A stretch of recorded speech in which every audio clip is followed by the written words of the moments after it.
Hi, this is Matt Blanchett from Blanchett Homes, and when I'm not selling houses, I like to walk through the streets of historic hometowns to appreciate the places that have stood the test of time. Walk with me. Hello and welcome to another episode of Walk With Me. We're here with the best boy on the block, Lincoln. How you doing, buddy? We're at a magical place called Strawbery Banke, and I'm grateful to be here with the Chief Curator, Elizabeth Farish. Hi, Elizabeth. Hi. She tells me we're standing in front of the Sherburne house, which I can tell is first period. I know that much. I'm also very interested in these diamond-pane windows. And the fact that it's a little asymmetrical. There's two gables that I can tell, but that's all I can tell from my point of view. Tell us what those gables are about and what's the story behind this house. Sure. Well, first of all, thanks so much for being here and appreciating our site. This is the John Sherburne house. Yeah. And the reason the gables look a little bit different to you is because this is two building periods. So the first part of the building, the west side, was built in 1695. And then the east side, which is actually a little bit smaller, was added by 1703. So John Sherburne was a mariner. Where we're standing would have been the shore of Puddle Dock. So this was a tidal inlet that would have reached all the way back to Washington Street.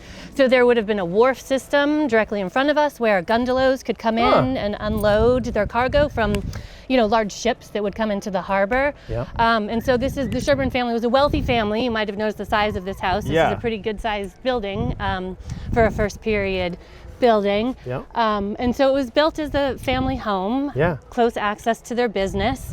And the way you see it today is actually the result of a semi-recent restoration. We did a lot of archaeological excavations around this property as we knew we were going to begin restoration of it. And so you notice the diamond pane windows, the glass that was found archaeologically, we sourced from France. The caning, the lead that creates that diamond pattern were found archaeologically that we were able to reproduce. The rose head nails that I think you probably noticed, those obviously found archaeologically, so we were able to reproduce them. And then the whole building has been re-clapboarded, and it has a solution on it, a combination of turpentine, linseed oil, and pine tar, a 3-part mixture that's been applied. So it won't be painted again. It'll just age naturally over time. It'll just age naturally over time, and I think this has been about 2 years. Nice. So this is the patina, the finish after 2 years. And you probably noticed it doesn't have a chimney. And it should and will have a very large center chimney. But when the museum initially restored it in the 1960s, it created a very much too large like cement block chimney that was starting to pull the framing of the house, because as I mentioned, the water is right there and the tide rises and falls twice a day. So eventually that's going to take its toll.